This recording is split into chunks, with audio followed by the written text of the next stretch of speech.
fatal dan bisa menyebabkan ketertiban di Snowpiercer terganggu. Ditambah lagi tidak ada satupun detektif pembunuhan di Snowpiercer kecuali Layton seorang.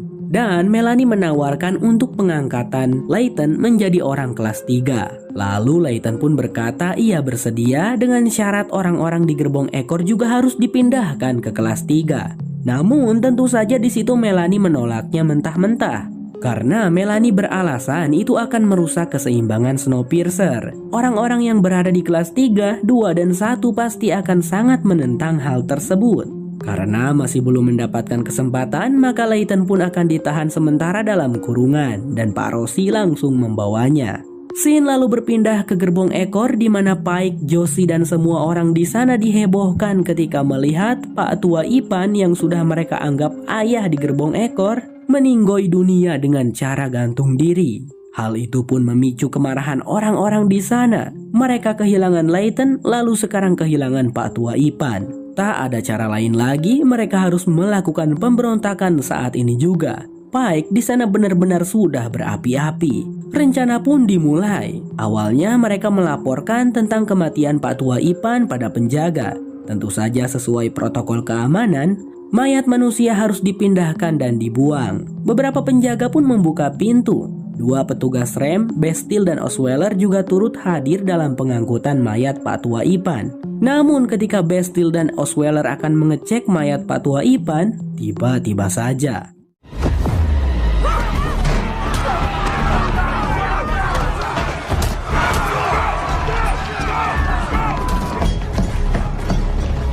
lalu terjadilah aksi pemberontakan di sana. Pike, Josie, dan orang-orang gerbong ekor berusaha melumpuhkan dan membunuh para pasukan penjaga. Osweiler di sana untungnya berhasil melarikan diri. Satu persatu pasukan penjaga mereka bunuh. Salah satu di antara mereka ada seorang pria kuat iman bernama si Udin. Maksud saya kuat tenaganya gitu.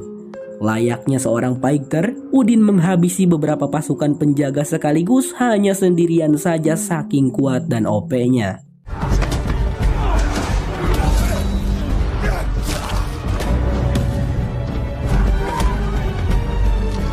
Di tengah pertempuran yang membuat pertumpahan darah dari kedua belah pihak, seorang anak kecil bernama Winnie dengan penuh keberanian. Ia menerobos semua itu, mengambil potongan tangan penjaga lalu membuka pintu gerbong di depan.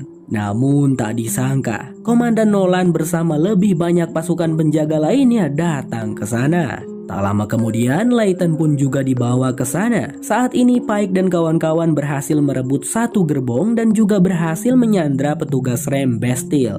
Komandan Nolan memerintahkan Layton untuk menghentikan aksi teman-temannya itu. Karena jika tidak, Komandan Nolan yang akan turun tangan untuk membunuh semua teman-temannya Layton itu. Layton lalu berjalan masuk ke gerbong itu di mana di sana terlihat banyak sekali mayat bergelimpangan. Mayat-mayat penjaga yang tumbang dan juga mayat-mayat orang-orang gerbong ekor yang gugur. Darah berceceran di mana-mana. Layton pun menemui Pike, si Udin, dan Ziwrek yang sedang menyandra petugas rem Bastille. Di situ Layton berusaha membujuk ketiga temannya agar menghentikan pemberontakan dan menyerahkan diri. Karena jika tidak, Komandan Nolan akan membunuh mereka semua. Awalnya Pike tidak mau mendengarkan. Namun setelah Layton berjanji bahwa dirinya memiliki rencana untuk mengambil alih Snowpiercer untuk gerbong ekor, Pike dan yang lainnya pun setuju. Tapi sebelum itu Layton pun memukul Bastille dengan kuat untuk membalas yang tadi. Setelah itu Layton langsung menemui Komandan Nolan dan juga Melanie yang ada di sana. Ia mengajukan agar ketiga temannya, yakni Pike, Udin, dan Ziwrek untuk tidak dihukum mati dan hanya ditidurkan saja di laci abadi. Layton berjanji akan menyelesaikan kasus pembunuhan Sandwise jika permintaannya itu dituruti. Dan untungnya Melanie menyetujuinya. Beberapa saat kemudian, Melanie terlihat kembali ke ruangan mesin tempat kediaman Mr. Wilport, di mana tak sembarang orang bisa masuk ke sana, hanya para engineer yang boleh, termasuk Melanie. Diperlihatkan Melanie yang melepas pakaian formalnya itu dan kini ia hanya mengenakan hoodie layaknya sedang bersantai di rumah. Wanita itu lalu menemui seorang pria yang sedang mengemudikan Snowpiercer. Awalnya saya kira itu adalah Mr. Wilport. Ternyata bukan, pria itu bernama Ben yang merupakan salah satu engineer. Mengejutkan karena rupanya Mr. Wilport tidak ada. Melanie lah yang selama ini memimpin dan melajukan Snowpiercer, dibantu kedua engineer-nya, Ben dan satu lagi, Jappy. You have the train, Mr. Wilford. No more wood chips. No more wood chips. Scene pun memperlihatkan bagaimana ketiga rekannya Layton, Pike, Zyurek, dan Udin ditidurkan dan dimasukkan ke dalam laci abadi. Sementara di belakang sana di gerbong ekor, Ruthie datang bersama beberapa penjaga mengumumkan hukuman pembuntungan tangan pada anak kecil bernama Winnie yang telah membantu pemberontakan.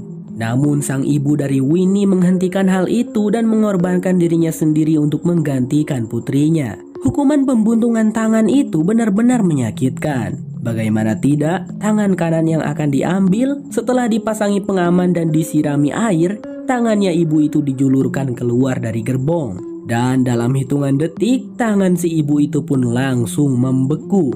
Si ibu itu tampak sangat kesakitan sampai pingsan. Lalu tak sampai di sana, satu petugas dengan menggunakan palu besar langsung memukul tangan dari si ibu itu sampai hancur lebur.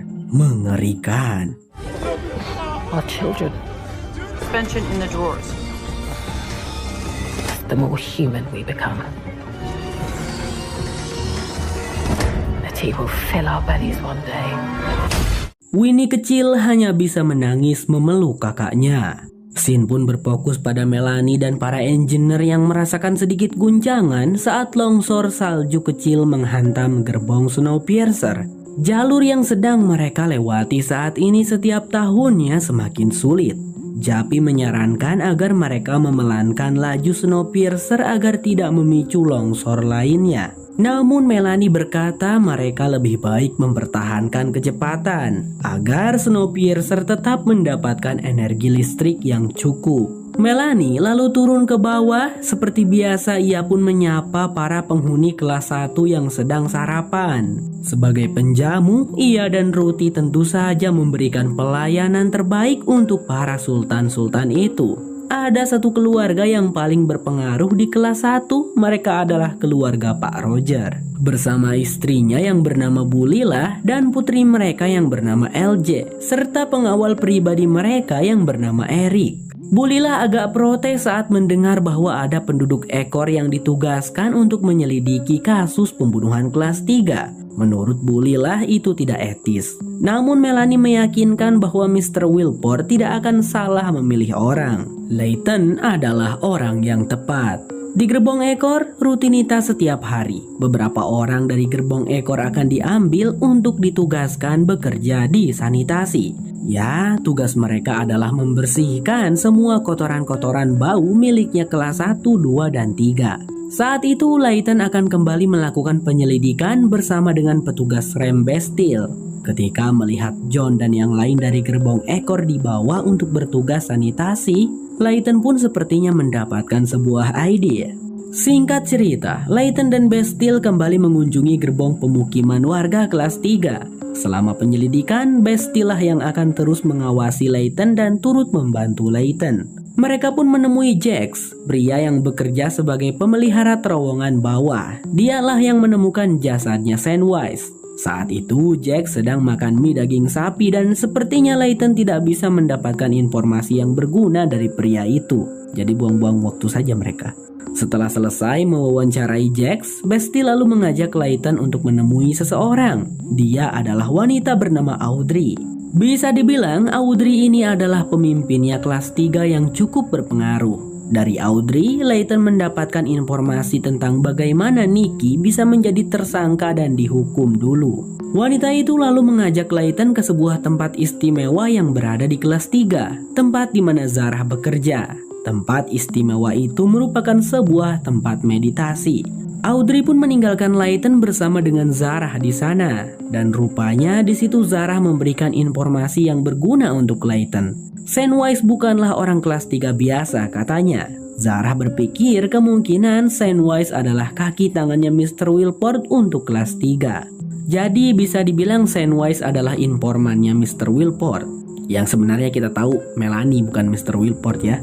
Dan tanpa diduga, Layton dan Zarah pun terbawa suasana saat berduaan di ruangan itu. Mau bagaimanapun mereka berdua dulunya adalah sepasang suami istri, sehingga mereka pun larut dalam kemesraan. Di gerbong ekor, ibu dari anak kecil Winnie yang tangannya dipotong oleh penjaga terlihat kondisinya yang mengkhawatirkan.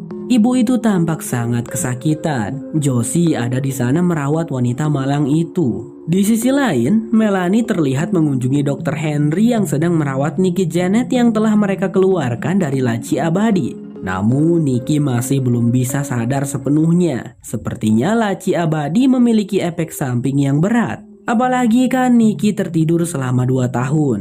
Perkenalkan tokoh wanita lainnya, namanya Jinju. Bisa dilihat dia asal Jepang dan dari kelas 2. Tapi saya agak bingung sama tokoh yang satu ini. Sering muncul tapi perannya kayak kurang penting gitu. Jinju ini sahabat dekatnya Bastille dan merupakan seorang ilmuwan di Snowpiercer. Dr. Henry menduga bahwa Nicky mengalami kerusakan saraf akibat efek samping ditidurkan di laci abadi. Dan kerusakan sarafnya berpotensi permanen. Kembali kepada Layton dan Bastille yang saat ini sudah berada di tempat lain, yaitu ruang otopsi. Bersama dengan Bu Janet yang cukup ahli di bidang itu. Setelah dilakukan otopsi itu, kini mereka mendapatkan informasi bahwa Sandwise disiksa terlebih dahulu sebelum dibunuh. Lehernya diikat dan dicekik dengan tali sembari kelaminnya dipotong. Lalu setelah itu dibiarkan sampai mati.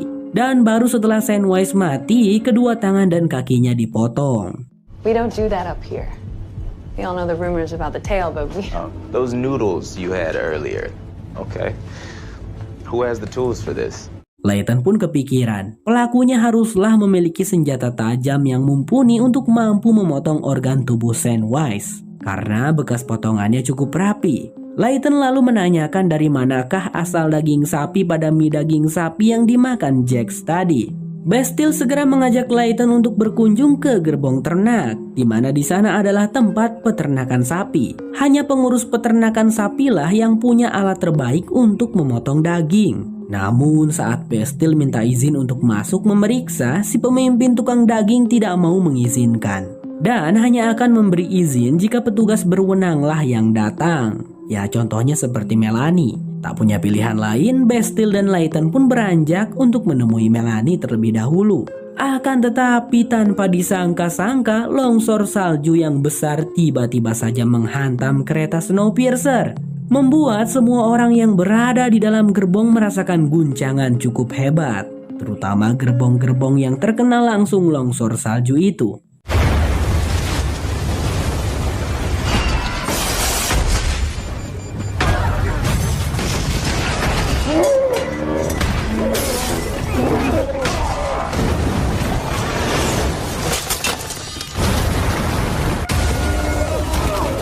Dalam hitungan detik, tidak butuh waktu lama, seluruh isi di dalam gerbong itu, orang-orangnya maupun sapi-sapinya langsung mati membeku. Mengerikan bukan? Layton dan Bastille pun sangat terkejut melihat itu dan juga merasa lega karena mereka tadi tidak diizinkan masuk.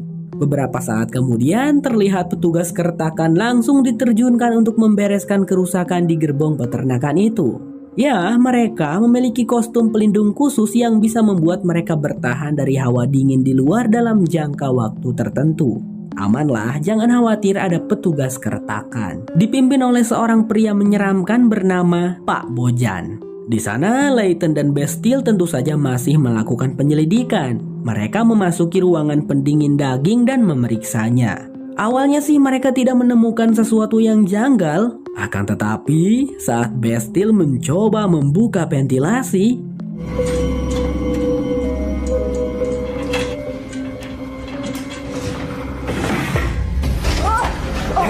ternyata memang benar di sanalah tempatnya kaki dan tangan Sandwise berada. Mungkin para tukang ternak itu ada sedikit hasrat-hasrat kanibal. Bastille pun segera melaporkan itu pada Pak Rossi melalui telepon. Bastille pun yakin bahwa pelakunya adalah para tukang ternak.